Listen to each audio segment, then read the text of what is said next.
Eu sou lá da Paraúna, lembra que eu brinco com vocês? É verdade, nasci aqui, criada aqui, até os 15 anos de idade.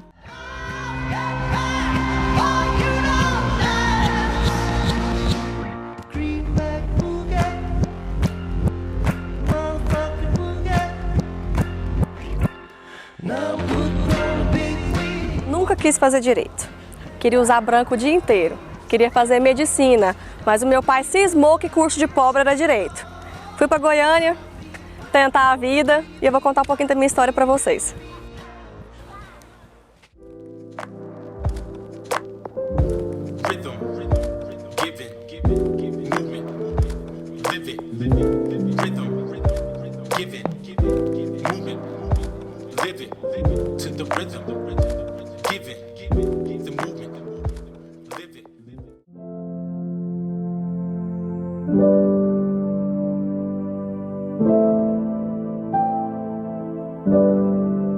Aí o dia que as vacas explodiam a cerca, a gente ficava doidinho porque a gente podia ir embora, porque as vacas entravam na escola. Era muito bom, gente.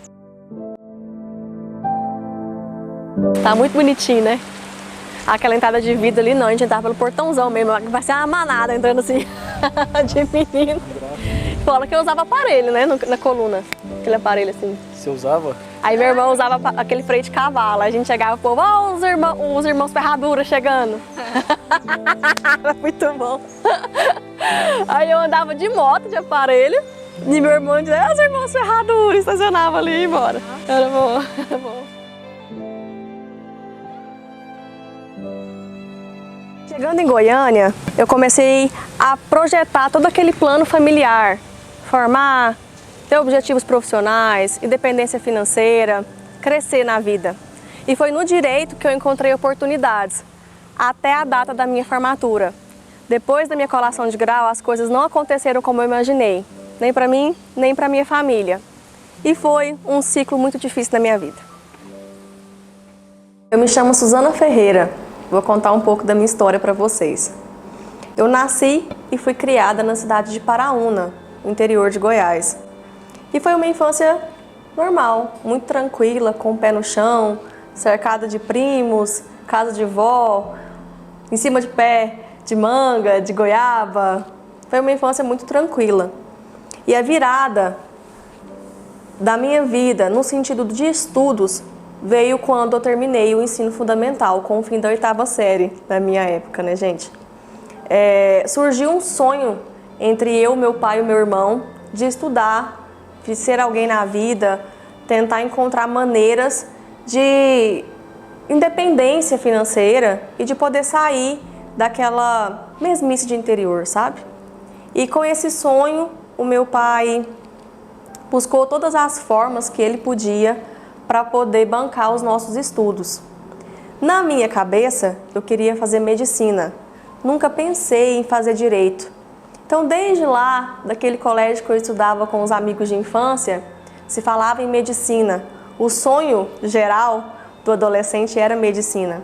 Então, eu saí daquela escola que eu tenho tantas recordações de vida com companheiros de infância.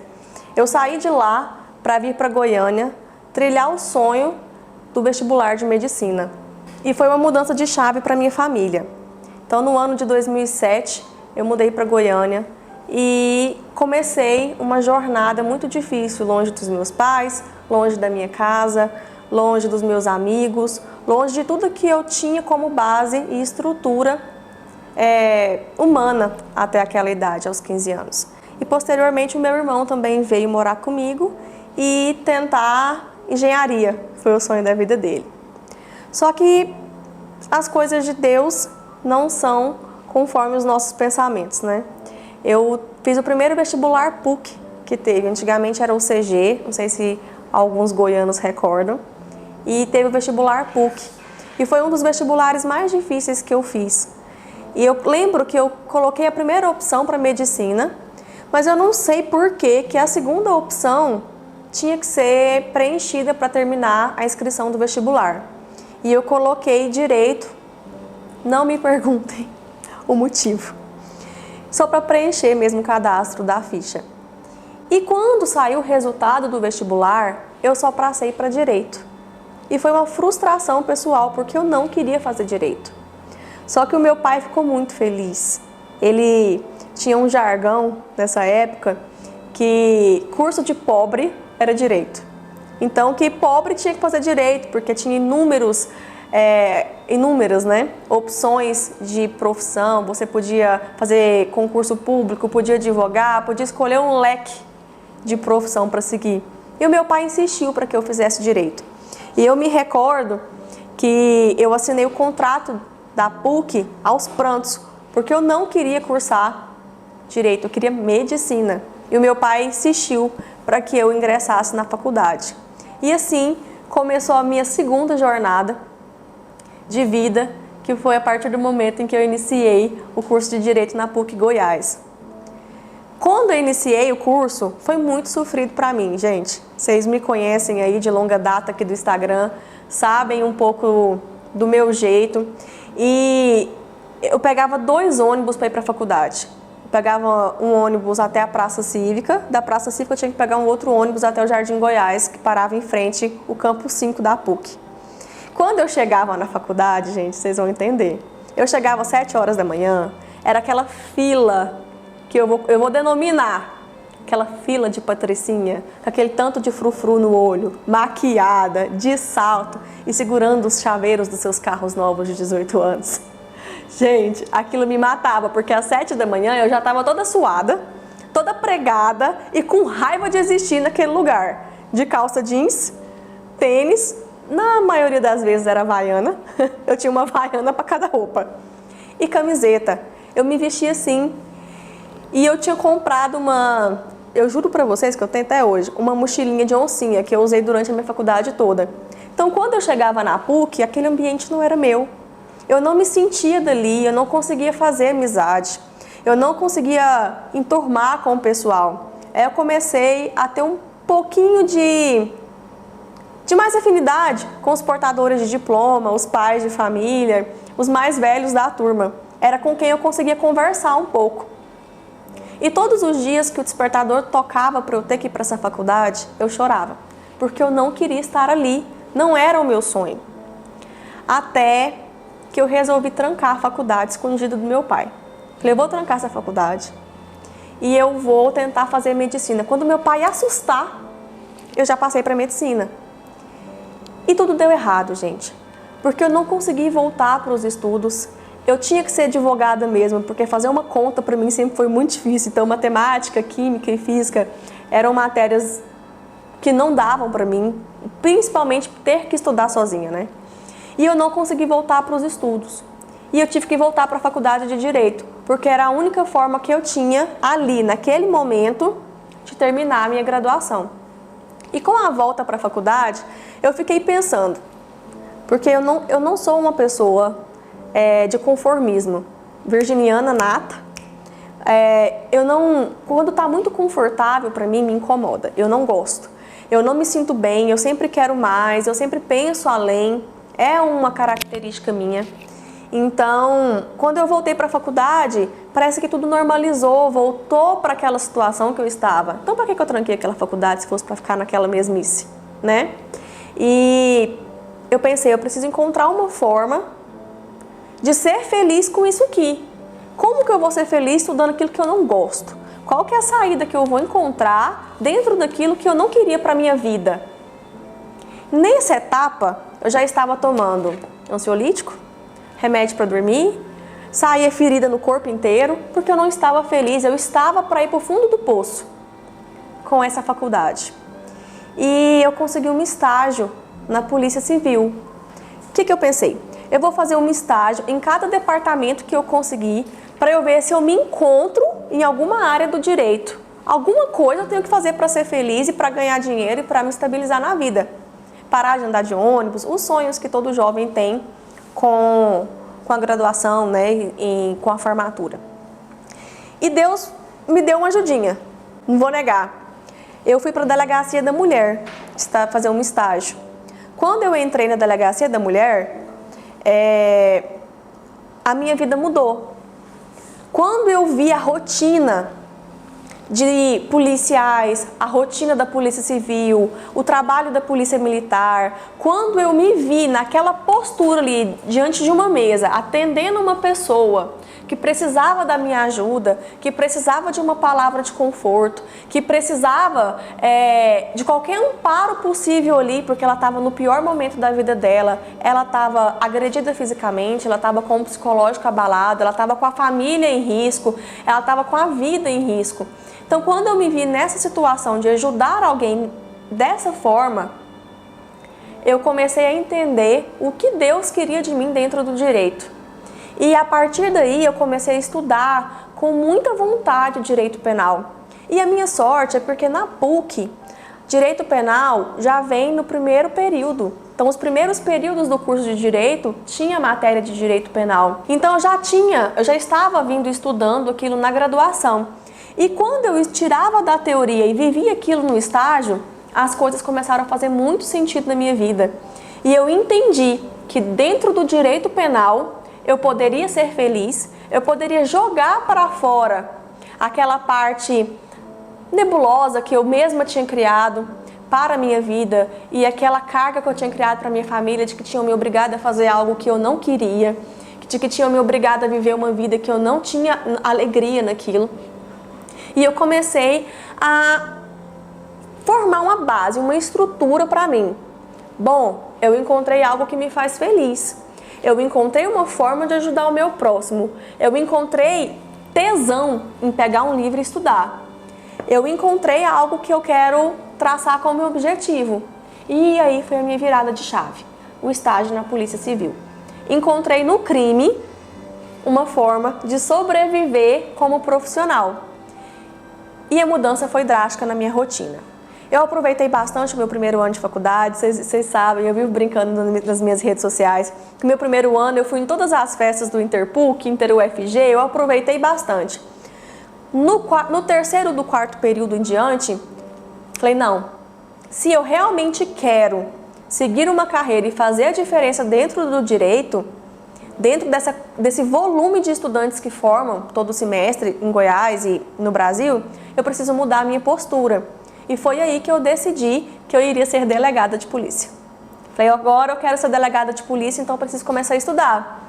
Só que eu não tinha condição financeira de ficar comprando manual atualizado, eu não tinha condição financeira de ficar pagando cursinho, eu não tinha condição financeira de poder estudar com os melhores equipamentos e livros e computadores que eu tinha, não. Então eu usava muito a biblioteca e eu abri a minha conta aqui no Instagram, que fez toda a diferença na minha vida. Quando eu abri essa conta no Instagram, a conta era voltada para estudo de concursos públicos. E eu fiz muitas amizades. Eu brinco com vocês que a prova viva disso é a Luana Davico, né? Minha amiga, que eu brinco que é minha família. Eu conheci ela nessa época, por exemplo.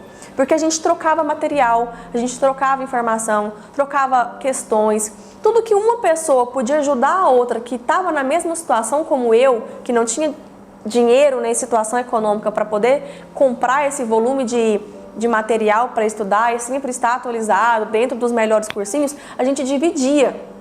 Vou até contar para vocês que quem é dessa época era normal, a gente dividia os cursinhos. A gente comprava os cursinhos e vinha numa nuvem, a gente dividia, cada um assistia uma aula, que era a forma que a gente encontrava de poder estudar com os melhores e com a legislação atualizada. E o Instagram foi tomando esse tipo de direção, esse tipo de força na minha vida. Fez muita diferença, me ajudou demais. Depois eu encerrei o contrato na Polícia Civil, fui trabalhar no PROCON estadual e lidei com atendimento só ao consumidor. E eu tive mais certeza que era o direito penal a paixão da minha vida, porque com consumidor, gente, não seria, não tem condição. Eu trabalhei no 151, no teleatendimento, trabalhei no balcão de atendimento, trabalhei com processo administrativo, aquilo lá é frustrante. Sinceramente, eu não tinha prazer de ir para o PROCON trabalhar, era muito mais o financeiro, porque aqui em Goiás tinha o programa do VaptVupt, que eu não sei falar para vocês se ainda é da forma como era nessa época. Tinha uma gratificação muito interessante, além do salário, então eu fiquei o tempo que eu consegui dentro do PROCON por uma questão financeira. Quando eu encerrei no PROCON, eu fiquei 1 ou 2 meses no Copom da Polícia Militar. Odiei. Porque isso não é polícia, não é o direito penal? Sim, mas eu fiquei à disposição de se eu não estou enganada, gente, era de um coronel. E aquele rigor, aquele regime militar também não me serviu. Porque eu sou dona do meu nariz, vocês sabem. Eu não gosto de rotina, eu não gosto de ter que dar satisfação, eu não gosto de ser mandada. A realidade é essa. Então aquela ordem, aquela submissão de ter que... Gente, eu chegava lá, se meu horário fosse meio-dia, eu chegasse 12:03, era terrível. Então aquilo foi me dando uma angústia, eu não queria viver aquilo. Então já tinha na minha cabeça que a Polícia Militar estava descartada também. E os concursos administrativos também descartados na minha carreira. Com isso, eu também entendi que os concursos para o Tribunal de Justiça não me fariam feliz, porque eu precisaria de ter aquela rotina, eu precisaria de ser mandada por alguém, eu precisaria de bater ponto e aquilo não ia me servir. Então eu continuei com a ideia fixa que eu seria delegada de polícia, até o dia da minha formatura. O dia da minha formatura foi o dia mais feliz da minha vida. Gente, eu não sei descrever o que eu senti no dia 11 de agosto de 2016. Foi o ano mais feliz da minha vida. E por que eu tô contando o ano que eu formei para vocês? Porque agora eu fiz 5 anos de formada. E reza a lenda que são os primeiros 5 anos que definem a carreira da gente. E eu vou te provar que essa lenda aqui já caiu por terra. Mas vamos voltar mais um pouquinho. Quando eu formei, eu não sabia exatamente o que eu iria fazer. Mas eu tinha uma concepção que eu não queria mais depender do meu pai. Meu pai me dava uma ajudinha financeira e aquilo não era suficiente para mim. Eu queria ter roupa, eu queria ter sapato. Gente, eu via minhas amigas escolhendo assim, ó, eu vou usar essa roupa com esse sapato, porque combina com essa bijuteria. E eu ficava assim, meu Deus do céu, como que a pessoa pode ter isso tudo na vida?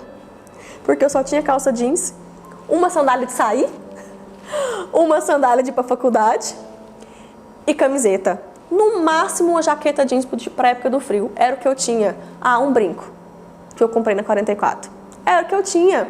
Porque o dinheiro que meu pai me dava, não dava pra eu fazer supermercado, pagar ônibus, tomar minha cerveja, né, lógico, e comprar roupa que combinasse com sapato. Gente, aquilo pra mim era um sonho de vida. Poder comprar um livro 2016, que acabou de sair, um Vademecum que acabou de sair, aquilo pra mim era um sonho de consumo muito grande. Então, com a minha formatura, eu tive essa vontade de sair debaixo da asa financeira do meu pai. E aí eu comecei a prestar o exame de ordem. Pensei, eu vou tentar passar nessa bodega dessa OAB, né? Se eu passar, eu vou ver se eu consigo algum escritório, algum lugar para eu trabalhar e ter uma renda fixa e continuo estudando para concurso, né? Até eu passar para aquilo que eu queria. Coloquei isso na minha cabeça. Então, na data que eu formei, eu procurei um escritório de advocacia de maior renome que tem aqui na minha cidade, que hoje é o Rogério Leal. Eu tenho uma tia que já tinha me indicado ele, já tinha tentado abrir as portas do escritório dele para mim, porque sabe que ele é o melhor. E eu nunca gostei de pouco, e nem gostei de gente fraca, e nem gostei de aceitar qualquer coisa da vida. Eu queria o melhor. E o Rogério Leal disponibilizou uma sala para eu poder iniciar a minha carreira. Porém, eu estava aprovada na primeira fase da OAB e esperando a segunda fase. Então, como eu já tinha passado na primeira fase, ele estendeu essa oportunidade para mim. E eu comecei a ir para o escritório, olhar para o nada, assim. Não conhecia ninguém, não tinha cliente, não tinha ninguém para me indicar um cliente, porque ninguém da minha família é do direito. Eu não tinha um juiz da minha família, ou um amigo, ou um QI. Eu não tinha ninguém, gente, eu não tinha ninguém. E eu pensei, bom, vou para lá, vou tentar fazer uma amizade, vai que eu consigo aprender alguma coisa. Só que quando eu cheguei dentro do escritório do Rogério, eu lembro que ele abriu uma porta e falou, pode ficar nessa mesa. Fica com Deus, qualquer coisa você chama. E fechou a porta. Gente, eu fiquei o dia inteiro assim. O que eu vim fazer aqui? Eu pensei que ele fosse me dar um processo. Achei que ele fosse me pedir para fazer uma peça. Aí deu 1h da tarde, deu 2, deu 3. Nem computador eu tinha, gente. Eu não tinha dinheiro para comprar também, não. E eu ficava lá olhando pro tempo. Falei, vou estudar, né? Comecei a estudar com aquela vontade de chorar. O que eu vim fazer aqui? E foi me dando um incômodo. Mas eu achei que aquilo já era uma dificuldade danada. Começar a carreira sem ter ninguém para te indicar, um cliente, e sem saber o que fazer.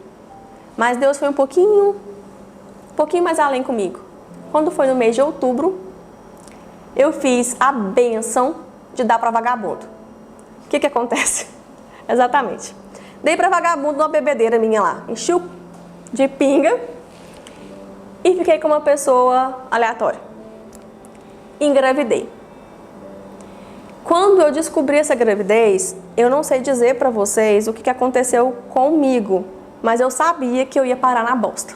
Eu tinha certeza. Por quê, Suzana? Porque eu conheço a minha família. Eu sabia que não ia ser fácil para minha família. Eu já tinha contado para o sujeito e a única coisa que ele fez por mim foi: foda-se. E eu não tinha profissão. Eu descobri a minha gravidez no dia 6 de dezembro. E a minha prova da segunda fase da UAB era 23 de janeiro. E a prova da minha vida, que era delegado de polícia aqui em Goiás, se eu não estou enganada, ou era 7 ou 8 de fevereiro. Então eu estava assim, como diz meu pai, com a bola na frente do gol. Era chutar para dentro ou chutar para fora. E eu chutei para fora. Na época de poder fazer o start da minha vida, eu descobri que estava grávida. Aí vocês já podem imaginar o que eu passei, que é algo que eu já comentei muito com vocês, é algo que eu relato muito nos podcasts que eu sou convidada. Eu não tive emocional para estudar para nenhuma dessas provas, porque o meu mundo caiu. E no dia da prova da UAB, eu consegui fazer a prova, mas eu não estudei. A única coisa que eu pedi para Deus no dia da minha prova foi: Deus, me dá uma resposta à acusação e não coloca tese de prescrição, porque prescrição para mim sempre foi uma pedrinha no meu sapato. Quando eu cheguei para fazer a prova, era uma resposta à acusação e só tinha uma pergunta, não era na tese da peça. Só tinha uma pergunta de prescrição lá nas questões e que eu preenchi somente o artigo 107 do Código Penal e eu nem justifiquei qual que era a prescrição. Saí da prova assim, seja o que Deus quiser. Mas no meu interior, eu sabia que eu não tinha passado. E continuei calada, não contei para minha família, não contei para ninguém a minha situação de gestante. Quando fui fazer a prova de delegado, eu não sei por qual cargas d'água, gente. Eu sei que eles não deixavam entrar com comida na sala de prova. Eu acho que eles me mandavam tirar a comida e colocar num saquinho e eu não tinha saquinho. Acabou que eu não entrei com o lanche que eu tinha levado para a prova. E eu não consegui fazer a prova, porque eu era aquela grávida maravilhosa, né? Ui, desmaiava. Ui, desmaiava. Se eu ficasse 1 hora sem comer, já estava caindo no chão. E como eles não deixaram comer na prova, eu desmaiei na sala de prova e saí sem fazer a prova. E eu já saí um lixo de gente. Eu já saí assim, eu já tinha na minha consciência, agora eu não tenho mais o porquê esperar, a barriguinha já está começando a aparecer. Eu não passei na UAB, não fiz a prova de delegado. O pai da criança não quer, não vai me ajudar e eu não tenho profissão. E agora? Fui para casa, me sentindo um lixo de gente, sem saber o que fazer da minha vida. Achei que estava ruim. Cheguei lá em casa, tá o meu pai e a família inteira no sofá. Sabe quando o circo tá armado? O circo estava armado, esperando eu chegar da prova para poder a casa cair, porque as pessoas já sabiam que eu estava grávida. E realmente a casa caiu e foi aquela situação que só quem passou por ela consegue entender. O que é você vai olhar para o seu pai e falar: eu tô grávida, mas me fudi, literalmente. E o meu pai me deu a opção de voltar para Paraúna e que lá ele me ajudaria. E quando ele me deu essa opção, a única coisa que eu não queria na minha vida era voltar para Paraúna com o famoso ditado: voltou com um diplominha nos braços. Significa no interior, tipo assim, voltou com o filho nos braços. Saiu para formar, voltou com a criança nos braços. E eu não ia dar esse gosto para ninguém. nem pro vizinho, nem pro amigo, nem pro meu pai, nem pro meu irmão. Eu não ia dar esse gosto para ninguém. E eu não ia fracassar depois de ter chegado na praia. Não ia, gente. Foram anos estudando, foi muito planejamento familiar, foi uma vida que eu abdiquei para poder estudar, para depois que eu pego o meu diploma eu voltar para o interior com nada, porque um diploma de bacharel de direito é nada. Eu falei, eu não vou voltar. E quando eu falei que eu não voltaria, o meu pai lavou as mãos.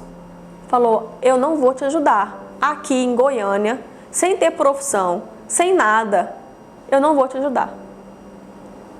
E eu aceitei a ajuda que eu não recebi. Falei, ok, eu vou andar sozinha com as minhas próprias pernas, e Deus que me ajude. E eu perdi o apoio financeiro e o meu apoio familiar com a minha decisão de não retornar para a minha cidade.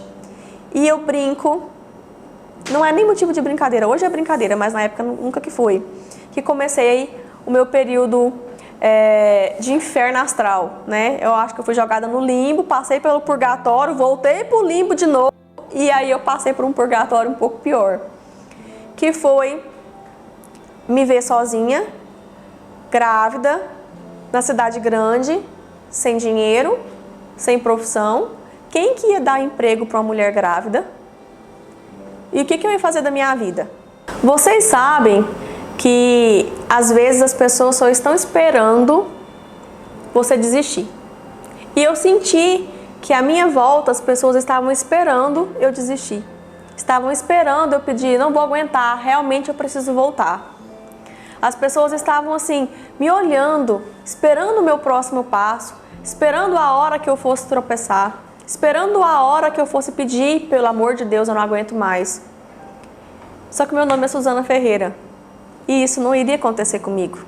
Eu coloquei na minha cabeça e diante dos meus joelhos, pedindo para Deus, não deixe acontecer comigo, porque eu não vou dar esse gosto para ninguém. Eu não vou voltar para aquela cidade com a minha filha nos braços, sem profissão. E quando cheguei no mês de março, algo muito, eu falo que é um milagre na minha vida. O meu nome estava na lista dos aprovados do exame de ordem. E eu consegui pegar a minha carteira da OAB. Eu peguei a minha carteira da OAB grávida de 5 meses. A foto que eu tenho, eu estava já com a barriguinha. Depois eu vou mostrar para vocês. Eu peguei essa carteira e agora? O que eu vou fazer? Eu vou trabalhar com o que eu sei fazer e com o que eu me preparei para fazer a vida inteira. Eu vou trabalhar com direito penal. E nesse momento que eu disse que eu trabalharia com crime, com bandido, em delegacia, em presídio, grávida, mulher, sozinha, as pessoas riram da minha cara. Riram da minha cara por onde eu falava. Suzana, você é louca? Suzana, isso não existe, vai trabalhar com civil, vai mexer com direito de família, vai trabalhar com o direito trabalhista. Você não vai sobreviver nessa área. Você não vai conseguir, você não sabe aonde você está se metendo, você não tem nem emocional para isso. E aquilo me gerou mais angústia.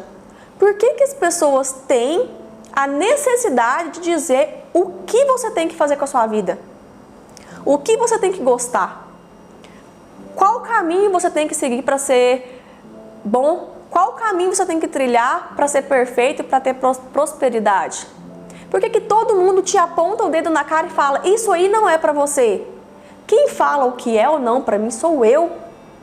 Então eu olho para mim até hoje, com 30 anos, já tendo trilhado um pouco dessa caminhada no direito, falo, quem decide o meu futuro sou eu. Não adianta você me falar qual a área que eu vou trabalhar. Eu vou trabalhar com direito penal.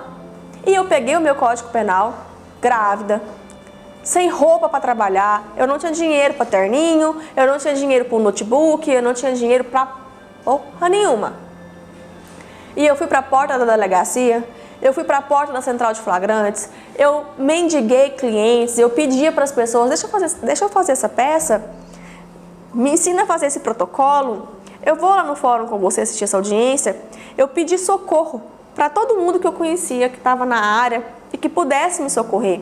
E eu comecei a trabalhar, não foi pegando um cliente ou outro, eu comecei a trabalhar fazendo uma peça ganhando R$100, fazendo outra peça ganhando R$70, eu fiz a minha inscrição no Jus Brasil e aí vinha aquelas mensagens assim, ó, preciso de advogado. Aí a gente colocava créditos no Jus Brasil e com os créditos a gente tinha acesso ao telefone da pessoa que pediu por advogado.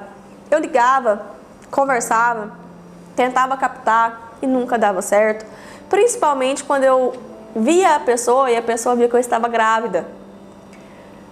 O bandido, o cliente, não colocava nenhum tipo de credibilidade em mim. Aquela carinha de novinha, grávida, ela não sabe o que está fazendo, ela não vai conseguir, ela vai abandonar meu processo, isso não vai dar certo. Eles nunca fechavam comigo. E foi a minha gravidez toda. Só que eu precisava fazer uma coisa muito importante naquele momento, que chama enxoval. Eu precisava fazer o enxoval da minha filha. E como que eu faria o enxoval da minha filha, gente? E aí tem horas que nem a força de vontade da gente resolve o problema, né? É a hora que a gente coloca o joelho no chão e fala, Deus, e agora? Eu vou fazer o quê? E eu lembro que eu consegui pegar um cliente que foi preso na Polícia Federal ali de Anápolis, com embriaguez ao volante. E eu lembro exatamente que eu cobrei R$2.000 desse cliente para fazer esse processo criminal. Liberar a carteira, o processo. E foi todo o dinheiro que eu fiz, desde que eu peguei a carteira da ordem até o nascimento da minha filha. E com esse dinheiro, eu paguei o enxoval da minha filha, que eu fiz lá na Feira Hippie, e que eu comprei comida para minha casa durante um tempo, na reta final da gravidez. Que eu comprei a tinta, mais uma amiga minha na loja, eu e ela que nós pintamos o quartinho da Melissa lá, eu que fui comprar um nicho, comprei uma bonequinha lá na feira de R$20, fiz o quartinho dela da forma como eu pude, com o trocadinho que eu ganhei, e era tudo que eu tinha. E quando a minha filha nasceu, ela veio numa data anterior a que eu tinha marcado a minha cesariana, né? Marquei uma cesariana por um dia, ela veio uns 4 dias antes. Numa situação também que para a mulher é muito difícil. Eu entrei em trabalho de parto sozinha, de madrugada, sem ninguém para me socorrer. Quem me socorreu foi o porteiro do meu condomínio. Fui para o hospital, eu tive minha filha sozinha. Foi aquela dificuldade familiar que só Deus sabe que eu passei, principalmente emocionalmente falando, né, gente? Porque não é fácil você entrar em trabalho de parto do seu primeiro filho na situação que eu entrei. Mas eu vou pular essa parte. Eu vou para a parte em que o meu pai foi ver a minha filha no hospital e o meu pai entrou no quarto e saiu para a UTI do hospital. Meu pai passou mal e ficou muito ruim, fez uma cirurgia de emergência e eu vi o meu pai passar mal na minha frente. Eu sabia que alguma coisa de muito grave tinha acontecido com ele, que foi um tumulto danado no hospital. Eu que estava com os peitos grandes de leite, da noite pro dia eu não tinha uma gota de leite, não tinha nada. E eu não conseguia amamentar minha filha. Minha filha não pegou leite nem um dia. Resumo da ópera. A lata de leite era R$83. Durava 3 dias, porque recém-nascido mama de hora em hora. Eu tinha quantos reais na minha conta? Nada. Por fim, eu já não sabia o que fazer. Falei, bom, não vai ter outro jeito. Peguei a chave do meu carro, a carteira da OAB, deixei a minha filha com a minha mãe e falei, cuida, que eu vou trabalhar. Quantos dias você tinha, Suzana, de resguardo? Eu tinha 11 dias de pós-parto. E eu fui assim que eu trabalhei. Eu trabalhei com a minha cesariana sangrando, com os pontos abertos. Eu tinha que chegar em casa. A minha sorte era que o ginecologista que me atendia morava no meu prédio. Inclusive, eu escolhi ele porque ele morava no meu prédio. E ele ia no meu apartamento, ele apertava a cesariana, ele tirava a secreção, ele ajudava a trocar os curativos e eu colocava o sapato e ia para a central de flagrante de madrugada. Eu tinha que fazer dinheiro de alguma forma. Eu não tinha quem pedir naquele momento. E eu também não pediria para ninguém, porque eu sou terrível, vocês sabem.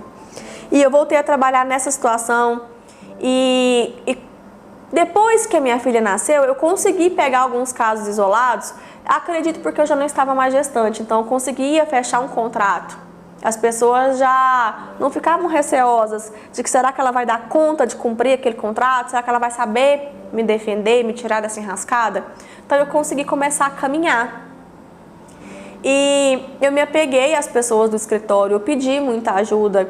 E aí as coisas começaram a mudar para mim, depois de um certo tempo que eu tive minha filha, né? E foi pedrinha por pedrinha.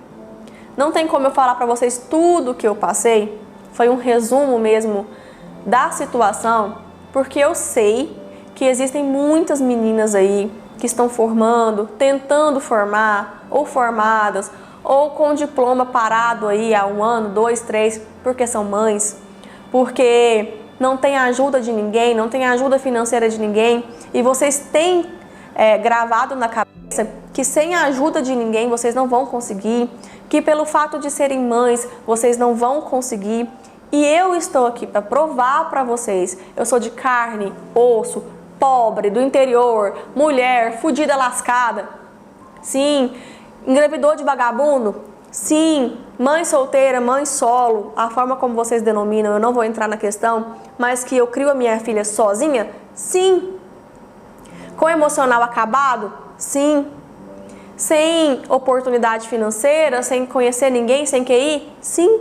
Eu tô aqui mostrando para você que esse caminho eu trilhei, não tive ajuda, não tive dinheiro e deu certo para mim. Mas só deu certo para mim porque eu não desisti. Então eu conto essa história, eu venho dizer para vocês essa fase de limbo que eu tive que passar por ela, para que você não desista. Eu queria muito que você olhasse para mim hoje, 5 anos depois, não é tanto tempo assim. Quem passa por 5 anos sendo lapidado, é muito tempo. Mas quando passa, você percebe que foi necessário passar por aquilo, por algum motivo. Hoje eu entendo que eu precisei passar por aquilo para organizar a minha vida financeira, para ter a minha família de volta, porque a minha família sempre foi muito desestruturada. Minha família sempre foi muito difícil, eu sempre tive muita dificuldade de lidar com pai e mãe por um monte de problemas estruturais que todo brasileiro passa. Toda família tem, eu não sou coitadinha da vida, as pessoas passam por isso.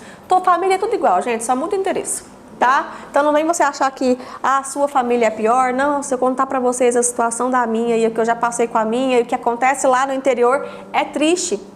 Então às vezes eu precisei passar por isso para estruturar a minha família de volta, para ter o amor da minha filha que fez toda a diferença na minha vida. Eu me sentia sozinha, eu me sentia isolada, eu me sentia sem oportunidade, eu me sentia coitadinha da vida. Eu sentia como se eu nadasse e nunca conseguisse alcançar nada. Então, com a vinda da minha filha, eu tive força de onde eu não imaginava que seria possível, eu tive amor de onde eu imaginava que não era possível.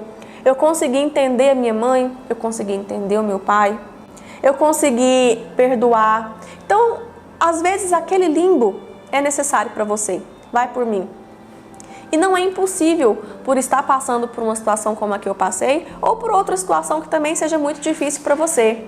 Não é difícil, porque eu sei o que é abrir a geladeira e perguntar o que eu vou comer agora e ter leite.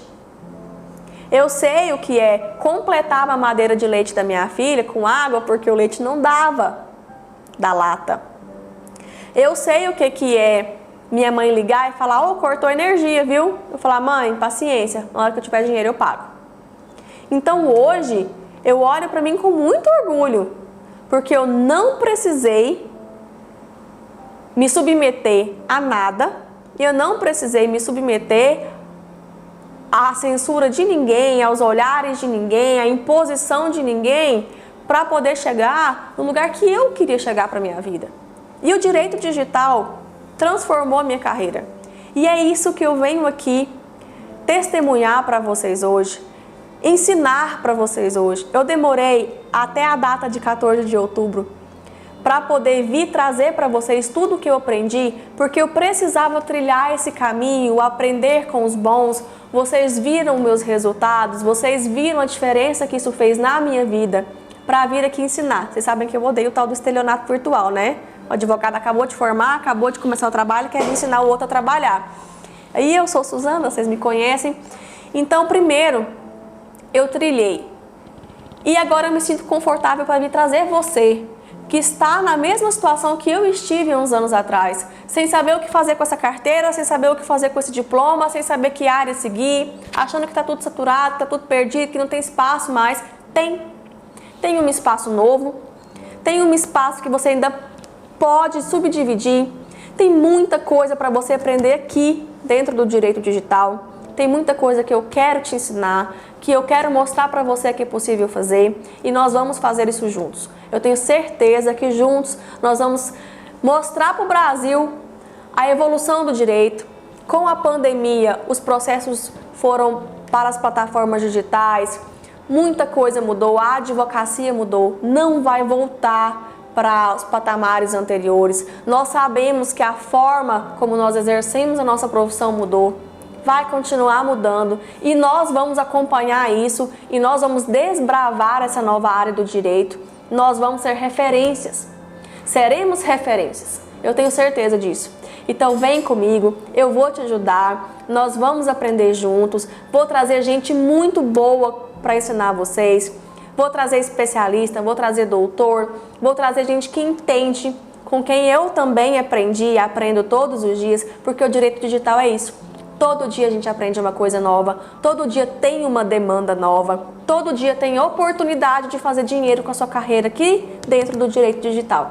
E eu não vou desistir de vocês, não vou desistir de testemunhar o que o direito digital fez na minha vida, e eu quero você aqui comigo, viu gente? Aqui comigo no dia 14 de outubro, 20 horas, a nossa primeira aula, e dá início ao nosso curso, e eu quero ver vocês testemunhando também comigo aquilo que o direito digital vai transformar a sua vida, tá bom? Fica com Deus, eu espero ter colaborado com vocês de alguma forma para que vocês entendam como acreditar em Deus e não desistir é importante, tá? Contem comigo, qualquer coisa, converse comigo lá na minha página do Instagram, chama lá no WhatsApp de atendimento que eu estou disponível para vocês. Fica com Deus e até mais.